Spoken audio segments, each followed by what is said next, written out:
मुकम्मल लिखी हुई रेसिपी के लिए यूट्यूब की वीडियो के नीचे चेक करें या फिर वीडियो के ऊपर लिंक को चेक करें जो कि आपको सीधे मेरे वेबसाइट cookWithFaiza.net पर ले जाएगा।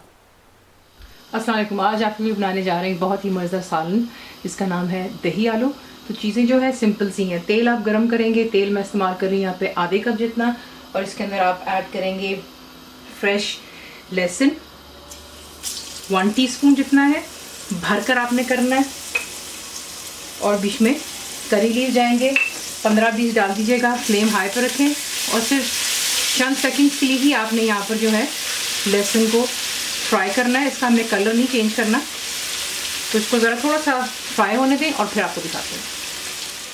ये देखिए, अब आप इसमें स्ट्रेट अवे डालेंगे आलू।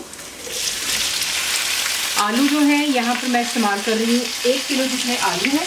इन्हें मैंने छीला, क्यूब्स में काट लिया और बॉईल कर दिया था। ठीक है, तो ये बॉईल हुए हुए यहाँ पर आलू हैं बीच में, इसको थोड़ा सा बीच में मिक्स करते हैं और साथ ही इसमें मसाले डाल लेते हैं। ये बहुत ही क्विक रेसिपी है, रमज़ान शरीफ में आप बना सकते हैं। बच्चे स्कूल से आते हैं, प्लेग्राउंड से आते हैं, उन्हें भूख लगी होती है, तो ये बहुत जल्दी बन जाने की चीज़ है। उसका जायका बहुत ही अच्छा होता है।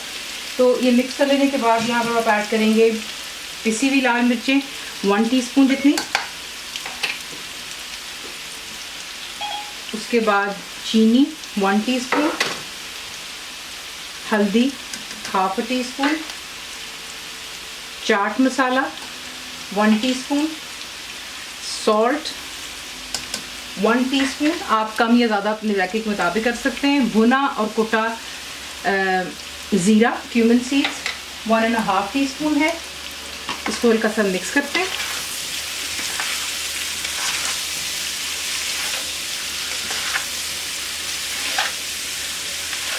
इसकी कोई कुकिंग नहीं होती है, सिर्फ आपने आलूओं को बॉईल करना होता है और बाकी ये तमाम मसाले जाते हैं और इसे आप सर्व करते हैं गर्मा गर्म पूरियों के साथ में। यकीन जाने मेहमान हो या बच्चे, ये इसको बहुत एंजॉय करेंगे इंशाल्लाह। उसके बाद साथ ही आप इसमें ऐड करेंगे इमली का पल्प, यानी कि इमली का गूदा जो होता है। इमली को आप पानी में भिगोते हैं और उसको अच्छी तरह मसल कर आपने जो है उसका गूदा छान लेना है।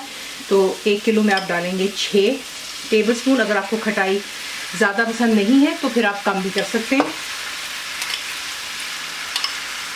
ठीक हो गया, और इसको अच्छे से मिक्स कर लेते हैं। अब इसमें आप ऐड करेंगे दही। तो इसमें अब आप डाल दें, दही को ऐड कर लें और फ्लेम यहाँ पर आप हाई पर रख लेंगे और अच्छी तरह आपने इसको यहाँ पर हाई फ्लेम पर मिक्स करना है। सिर्फ इतना मिक्स करना है कि आलू अच्छे से दही के साथ कवर हो जाएं और उसके बाद स्ट्रेट अवे आप चूल्हे को कर देते हैं बंद, क्योंकि यहाँ पर इसकी ज़्यादा कुकिंग नहीं होती, इसमें मैंने आपसे पहले भी कहा है। तो सिर्फ इसको मिक्स करना है आपने अच्छी तरह। एंड में थोड़ा सा हरा धनिया डालेंगे, थोड़ी सी हरी मिर्चें गार्निशिंग के लिए, और इसे डिश आउट कर देंगे। फ्लेम फ़िलहाल हाई पर है, सिर्फ 1-2 मिनट दूंगी और उसके बाद मैं आपको दिखाती हूँ नेक्स्ट। तो देख लें, चूल्हा मैंने बंद कर दिया। अब आप इसमें डालेंगे थोड़ा सा हरा धनिया, अबाउट 2 to 3 टेबलस्पून जितना है, और बीच में आप डालेंगे थोड़ी सी हरी मिर्चें। इसको मिक्स कर लें और इसे डिश आउट कर लेते हैं। इसी के हिसाब से बनाते हैं। बहुत ही क्विक रेसिपी और जायका इसमें बहुत ज़्यादा होता है। जैसा मैंने आपसे पहले भी कहा है कि अचानक कोई आपके घर आ जाता है या फिर रमज़ान शरीफ हो तो आप इसको बना सकते हैं झटपट, और इसको सर्व आप करते हैं पूरियों के साथ। चाहे आप पूरियाँ मैदे के साथ बना लें या फिर आटे के साथ, दैट्स योर चॉइस। रेसिपी आपको पसंद आती है तो प्लीज़ को लाइक शेयर सब्सक्राइब ज़रूर किया करें।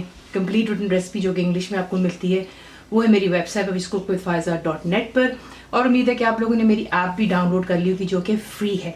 तो ज़रूर बनाइएगा, बताएं आपको कैसा लगा। दुआ में याद रखें and thank you for watching the video. Channel को सब्सक्राइब करें, बेल आइकॉन का बटन दबाएं, मेक श्योर कीजिएगा कि ऑल भी प्रेस कर दीजिएगा ताकि आप लोगों को मेरी लेटेस्ट वीडियोज़ रिसीव हो जाएँ।